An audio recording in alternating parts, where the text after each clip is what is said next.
ونصلي على رسوله الكريم اما بعد فاعوذ بالله من الشيطان الرجيم بسم الله الرحمن الرحيم رب اشرح لي صدري ويسر لي امري واحلل عقدة من لساني يفقهوا قولي۔ السلام علیکم ورحمۃ اللہ وبرکاتہ۔ ناظرین، پروگرام دعا کیجیے کے ساتھ آپ کی خدمت میں حاضر ہے۔ آج ہم انشاءاللہ اخلاقی برائیوں سے بچنے کی دعائیں آپ کے ساتھ شیئر کریں گے۔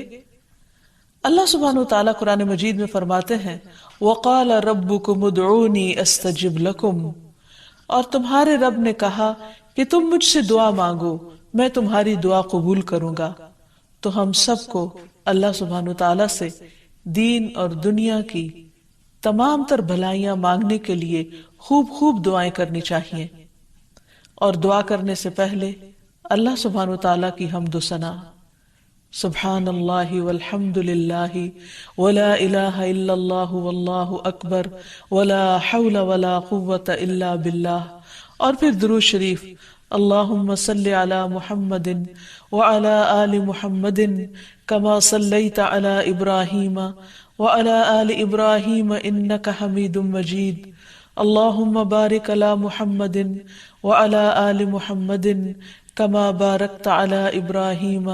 وعلی آل ابراہیم انک حمید مجید، اور پھر دنیا اور آخرت کی بھلائیاں ربنا آتنا فی الدنیا حسنۃ وفی الآخرۃ حسنۃ وقنا عذاب النار، اے ہمارے رب تو ہمیں دنیا میں بھی بھلائیاں عطا فرما اور آخرت میں بھی، اور ہمیں آخرت میں آگ کے عذاب سے محفوظ رکھ۔ تو جہاں تک دنیا کی بھلائیوں کا تعلق ہے تو وہ صرف مال و اولاد ہی نہیں، انسان کا دین، اخلاق، اس کا حسن معاملہ، یہ بہت بڑی بھلائیاں ہیں جو انسان کو دنیا میں نصیب ہوتی ہیں۔ انسان کے لیے لوگوں کے ساتھ معاملہ کرتے وقت اچھے اخلاق کو پیش نظر رکھنا نہایت ضروری ہے، لیکن یہ جتنا ضروری ہے اتنا ہی مشکل بھی ہے۔ ہاں، اگر انسان کو اس کا ریوارڈ معلوم ہو تو انسان اس کا اہتمام کر سکتا ہے۔ رسول اللہ صلی اللہ علیہ وسلم نے اس کو سب سے افضل عمل بتایا ہے۔ آپ نے فرمایا ابن آدم نے کوئی ایسا عمل نہیں کیا جو نماز، آپس میں صلح کروانے اور اچھے اخلاق سے بہتر ہو، یعنی ایک طرف اللہ سبحانہ وتعالی کی عبادت ہو اور دوسری طرف آپس کے تعلقات کی اصلاح اور پھر بہترین اخلاق۔ ایک اور روایت میں یہ نماز روزے کے قائم مقام بتایا گیا۔ نبی صلی اللہ علیہ وسلم نے فرمایا مومن اپنے اچھے اخلاق سے روزہ دار اور قیام کرنے والے کا درجہ حاصل کر لیتا ہے، یعنی وہ شخص جو دن کو نفلی روزہ رکھتا ہے اور رات کو نفلی عبادت پڑھتا ہے وہ بہت پرہیزگار اور نیک تصور کیا جاتا ہے۔ تو اسی طرح اگر کسی شخص کے اندر یہ دو خوبیاں نہیں بھی لیکن اس کا اخلاق سب کے ساتھ اچھا ہے، اس کی عادات اچھی ہیں، اس کے طور طریقے اچھے ہیں، وہ دوسروں کے لیے باعث راحت ہے، تو یہ چیز انسان کے لیے درجات کی بلندی کا باعث ہے۔ ایسے بندے اللہ کے محبوب بندے ہیں جن کے اخلاق بہترین ہیں۔ رسول اللہ صلی اللہ علیہ وسلم سے ایک مرتبہ پوچھا گیا کہ اللہ کے بندوں میں اللہ کے نزدیک کون زیادہ سے زیادہ محبوب ہے، یعنی اللہ تعالیٰ کو کون پیارا ہے؟ آپ نے فرمایا جو سب سے اچھے اخلاق والے ہیں۔ پھر اسی طرح قیامت کے دن نبی صلی اللہ علیہ وسلم کے قریب ترین لوگ، یعنی آپ کی مجلس کے قریب ترین وہ لوگ ہوں گے جن کے اخلاق سب سے اچھے ہوں گے۔ پھر اسی طرح ایک اور روایت کے مطابق بہترین امتی ان کو قرار دیا گیا، یعنی جو نبی صلی اللہ علیہ وسلم کے محبوب ہیں یا آپ کی امت کے چنے ہوئے لوگ ہیں جن کے اخلاق سب سے اچھے ہیں، یعنی جن کی عادات بہترین ہیں۔ پھر اسی طرح ایک اور حدیث سے ہمیں یہ بھی پتہ چلتا ہے کہ اچھا اخلاق میزان میں سب سے بھاری نیکی ہوگا۔ ابو درداء سے روایت ہے کہ نبی صلی اللہ علیہ وسلم نے فرمایا مومن کے میزان میں قیامت کے دن سب سے بھاری چیز اچھا اخلاق ہوگا۔ پھر اسی طرح یہ بھی یاد رہے کہ اچھا اخلاق صرف وقتی طور پر کسی خاص مطلب یا مقصد کی خاطر کسی کے ساتھ اچھی طرح معاملہ کرنا یا اچھی طرح بات چیت کرنا ہی نہیں، بلکہ یہ انسان کی عادت کا حصہ ہونا چاہیے، کیونکہ اخلاق کا لفظ جو ہے یہ خلق سے ہے، اور خلق عادت کو کہتے ہیں، یعنی انسان کا ایک خلق ہے یعنی اس کی شکل و صورت ہے، اور ایک اس کا خلق ہے یعنی اس کی عادات ہیں۔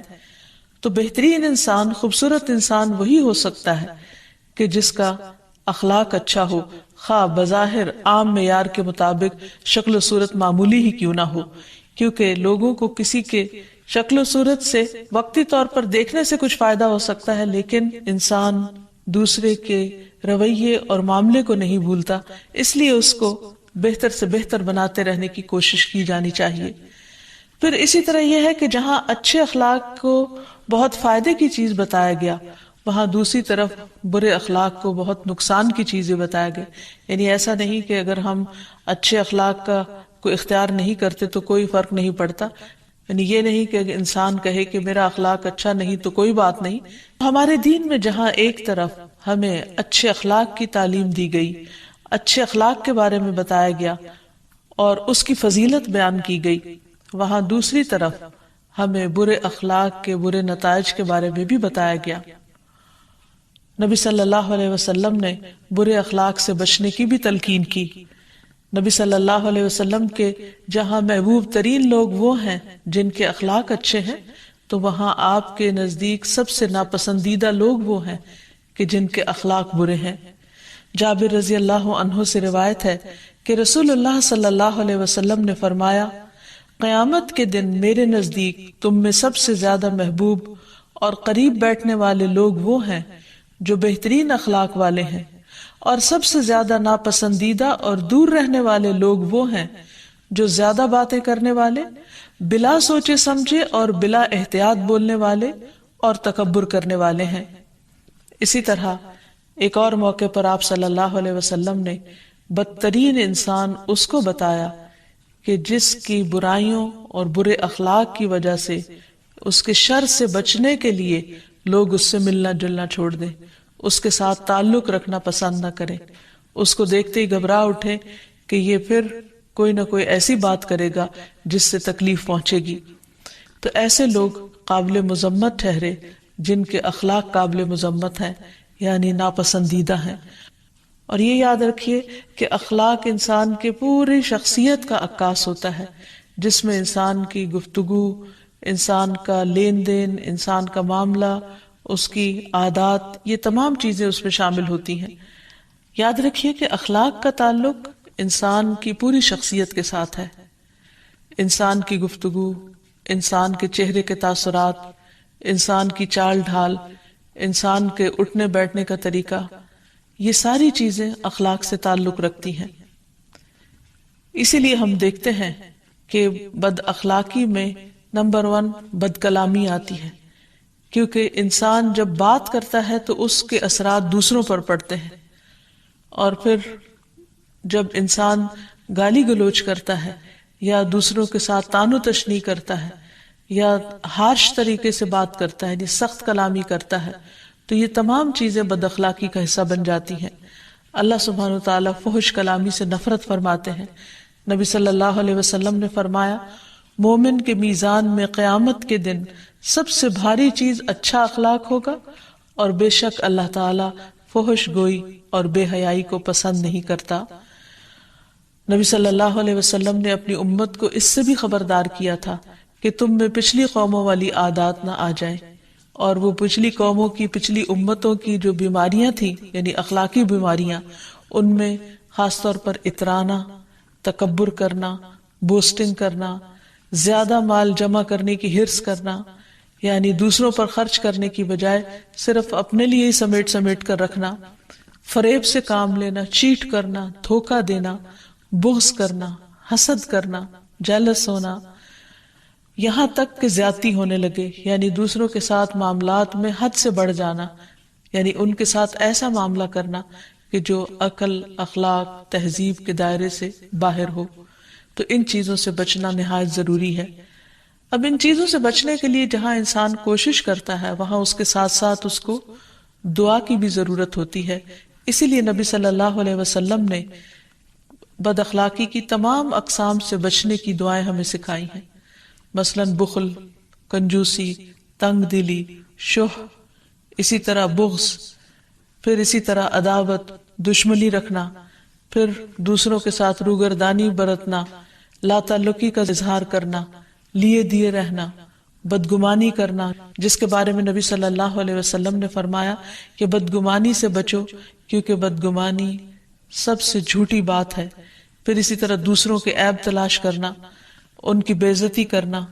تکبر کرنا۔ پھر تکبر میں یہ چیز بھی شامل ہوتی ہے کہ انسان حق کا انکار کرے اور اس کے ساتھ ساتھ دوسروں کو حقیر سمجھے،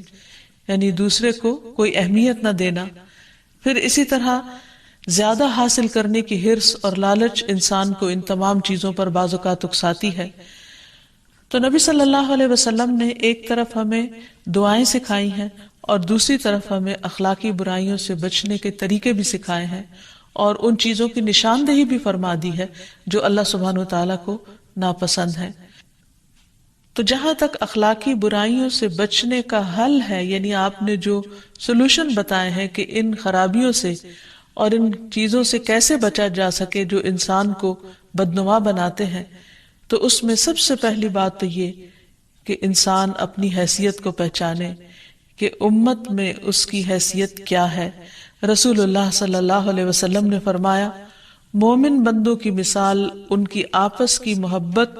ہمدردی اور شفقت میں ایک جسم کی طرح ہے۔ جب جسم کے ایک حصے کو کوئی تکلیف ہوتی ہے تو سارے جسم کو شب بیداری اور بخار کا احساس ہوتا ہے۔ یعنی اگر انسان اپنے آپ کو دوسرے لوگوں سے الگ چیز نہ سمجھے، انہی کا حصہ سمجھے، تو پھر ہو نہیں سکتا کہ انسان اس حصے کو نقصان دینے کی کوشش کرے،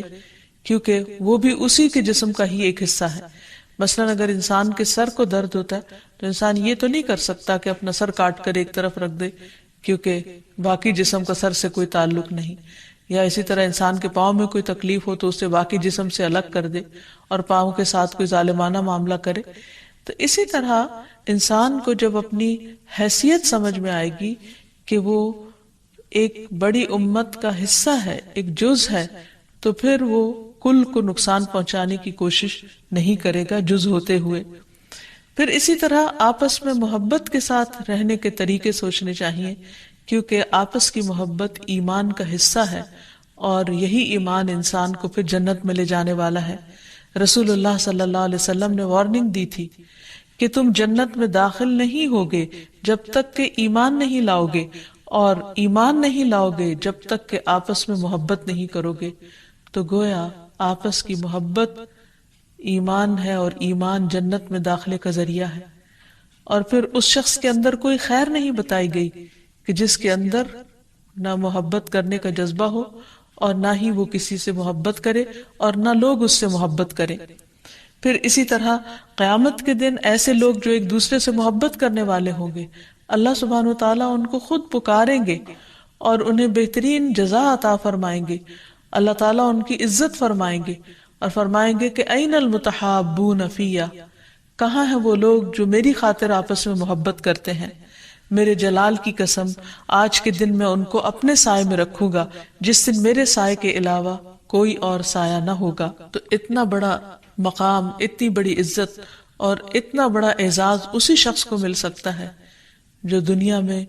دوسروں سے اللہ کی خاطر بے لوث اور بے غرض محبت کرنا جانتا ہو۔ اور محبت بہت سے معاملوں کو آسان کر دیتی ہے۔ جب انسان کو انسانوں سے محبت ہوتی تو خود بخود اس کے دل میں دوسروں کا احترام آتا ہے، اچھے معاملے کو دل چاہتا ہے۔ لیکن جب انسان کے اندر بغض اور عداوت ہوتی ہے تو دوسرے کی نیکیاں اور حسن سلوک بھی اس کو برا معلوم ہوتا ہے۔ پھر اسی طرح ہمیں ہر ایک کے لیے نرم دل اور مہربان ہونے کی ضرورت ہے۔ رسول اللہ صلی اللہ علیہ وسلم نے اس شخص کو جنتی قرار دیا جو رشتہ داروں اور مسلمانوں کے لیے مہربان اور نرم دل ہوتا ہے،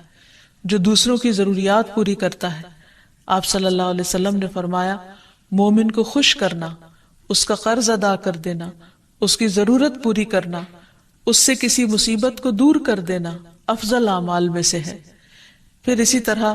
ہمیں یہ تلقین کی گئی ہے کہ ایک دوسرے کے ساتھ تواضع اور ہمبلنس کا مظاہرہ کریں، ایک دوسرے پر فخر نہ جتائیں، ایک دوسرے کے مقابلے میں اکڑ نہ ہو بلکہ نرمی اور جھکاؤ کا معاملہ ہو۔ اور اس کے لیے سلام میں پہل کرنے کو بہت بڑی کامیابی کی کلید بتایا گیا کہ اس شخص کا دل تکبر سے خالی ہے جو سلام میں پہل کرتا ہے، اور سلام محبت پیدا کرنے کے لیے بہت ہی کارگر نسخہ ہے۔ پھر اسی طرح دوسرے کے بارے میں بدگمانی سے انسان بچے، کیونکہ جب گمان برا ہوتا ہے تو انسان کے اعمال اسی کے مطابق، رویے اسی کے مطابق ڈھل جاتے ہیں۔ پھر اسی طرح دوسروں کے معاملے میں تجسس نہ کرے، اگر کہیں بدگمانی ہو جائے تو معاملہ جلد صاف کر لیا جائے، کلیریفیکیشن کر لی جائے، اور جلد از جلد صلح کر لی جائے، کیونکہ انسان ہے، انسانوں کے درمیان اختلافات ہو جاتے ہیں، لڑائی جھگڑے ہو جاتے ہیں، لیکن ان لڑائی جھگڑوں کو طول نہیں دینا چاہیے۔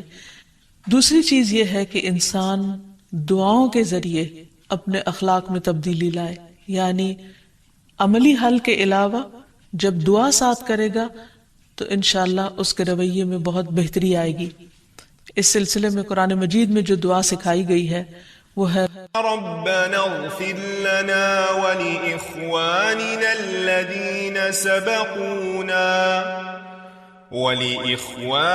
الذين سبقونا بالإيمان ولا تجعل في قلوبنا غلا للذين آمنوا ربنا إنك رؤوف رحيم۔ اے ہمارے رب، ہمیں بھی بخش دے اور ہمارے ان بھائیوں کو بھی جو ہم سے پہلے ایمان لائے تھے، اور جو لوگ ایمان لائے ہیں ان کے لیے ہمارے دلوں میں کدورت نہ رہنے دے۔ اے ہمارے رب، تو بڑا شفقت کرنے والا اور رحم کرنے والا ہے۔ یعنی اللہ سبحانہ وتعالیٰ نے ہمیں یہ دعا سکھائی ہے کہ ہم تمام اہل ایمان سے محبت کرنے والے ہوں، اور اگر ان کی طرف سے ہمیں کوئی تکلیف پہنچی بھی ہو تو ان کے لیے دلوں کو صاف کر لیا جائے، اور اپنے دل سے دوسروں کے خلاف ہر قسم کا میل کچیل اور کدورت ہٹا دی جائے، دور کر دی جائے، دھو ڈالی جائے۔ پھر اسی طرح اچھی سیرت اور اچھے اخلاق کے لیے دعا سکھائی گئی۔ اسی طرح اچھی سیرت کے لیے دعا کی جائے۔ حضرت عائشہ کہتی ہیں کہ رسول اللہ صلی اللہ علیہ وسلم نے اس سلسلے میں یہ دعا سکھائی ہے، اللہم احسنت خلقی واحسن خلقی، اے اللہ تو نے میری صورت بہت اچھی بنائی ہے، پس میری سیرت کو بھی بہت اچھا کر دے، یعنی جیسے تو نے مجھے شکل اچھی دی ہے ایسا ہی مجھے اخلاق بھی اچھا دے دے۔ پھر اسی طرح ایک اور روایت میں آتا ہے، اللہم اہدنی لأحسن الاخلاق لا یہدی لأحسنها الا انت واصرف عنی سیئها لا یصرف عنی سیئها الا انت۔ اے اللہ مجھے اچھے اخلاق کی ہدایت عطا فرما، تیرے سوا کوئی اچھے اخلاق کی ہدایت نہیں دے سکتا، اور برے اخلاق مجھ سے دور کر دے، تیرے سوا کوئی بھی مجھ سے برے اخلاق دور کرنے والا نہیں۔ کیونکہ بعض اوقات انسان اپنی بری عادتوں سے خود بھی تنگ آتا ہے، اس کے آس پاس کے لوگ بھی تنگ ہوتے ہیں، لیکن باوجود کوشش کے وہ ان کو چھوڑ نہیں پاتا۔ تو اس لیے اس سلسلے میں اللہ تعالیٰ سے دعا بھی کرنی چاہیے کہ وہ ہماری مدد فرمائے اور ہمیں ایسی چیزوں کو چھوڑنے کی توفیق دے کہ جس سے ہمارے اعمال ہمارے لیے نقصان دہ بنے۔ پھر بری اخلاقی صفات سے اللہ کی پناہ مانگنا، اللہم انی اعوذ بک من منکرات الاخلاق والاعمال والاہواء، اے اللہ بے شک میں تجھ سے برے اخلاق، برے اعمال اور بری خواہشات سے پناہ مانگتا ہوں، یعنی یہ تمام خرابیاں میرے اندر ہیں، تو ہی مجھے ان سے بچانے والا ہے، لہٰذا مجھے اپنی پناہ میں لے لے۔ اسی طرح دل کی سختی، غفلت اور نفاق سے اللہ کی پناہ مانگنی چاہیے، اللہم انی اعوذ بک من العجز والکسل والجبن والبخل والحرم والقسوة والغفلة والعیلة والذلة والمسکنة واعوذ بک من الفقر والکفر والفسوق والشقاق والسمعة والریاء۔ اے اللہ میں تیری پناہ مانگتا ہوں عاجزی اور سستی سے، بزدلی اور بخل سے، انتہائی بڑھاپے، دل کی سختی اور غفلت سے، مفلسی، ذلت اور ناداری سے، اور میں تیری پناہ مانگتا ہوں محتاجی اور کفر سے، نافرمانی، مخالفت اور نفاق سے، بری شہرت اور دکھاوے سے۔ پھر اسی طرح خاص طور پر عاجزی اور سستی انسان کو کسی کام کا نہیں چھوڑتی، اس سے پناہ مانگی گئی۔ نبی صلی اللہ علیہ وسلم نے دعا سکھائی، اللہم انی اعوذ بک من العجز والکسل والجبن والہرم واعوذ بک من فتنة المحیا والممات واعوذ بک من عذاب القبر۔ اے اللہ، میں تیری پناہ مانگتا ہوں عاجزی اور سستی سے، بزدلی اور بڑھاپے کی ذلیل حدود میں پہنچ جانے سے، اور میں تیری پناہ مانگتا ہوں زندگی اور موت کے فتنوں سے، اور میں تیری پناہ مانگتا ہوں قبر کے عذاب سے۔ تو اللہ تعالیٰ سے دعا ہے کہ وہ ہمیں ان تمام فتنوں سے محفوظ رکھے، ہمیں ہمارے نفس کے شر سے بچائے، اور ہمیں بد اخلاقی اور برے معاملے سے محفوظ رکھے، تاکہ ہماری دنیا اور آخرت دونوں ہی خوشگوار ہو سکے۔ السلام علیکم ورحمۃ اللہ وبرکاتہ۔ لم أكن بدعائك رب شقي